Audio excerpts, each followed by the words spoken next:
but I cherish from my time in Durham, where we had programs of lay education, and often clergy would encourage people who'd never done this before and maybe had left school at 15 and never really done any studying, to do a little bit of church history, to do a little bit of Bible or doctrine. And at the end of those courses, they would come to me as the bishop and I would give them certificates. And I remember one old lady who must have been closer to 80 than 70, she said to me, "You know, Bishop, I've discovered something." I said, "What is that?" She said, "Once you get into this stuff, you'll never be bored again as long as you live." And I said, "Yes, that's right. You're exactly correct.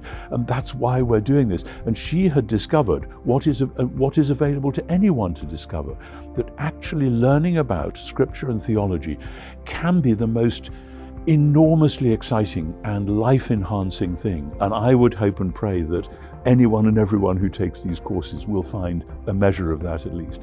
My hope is that, these courses are obviously designed as courses. That is, I talk for 15 or 20 minutes and you might be taking notes or whatever.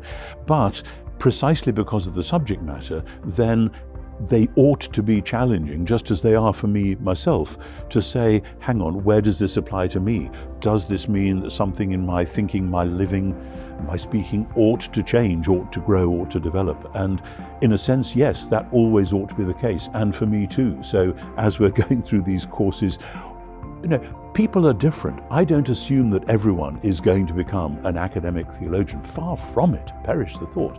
But we all do need to be challenged and to grow in faith.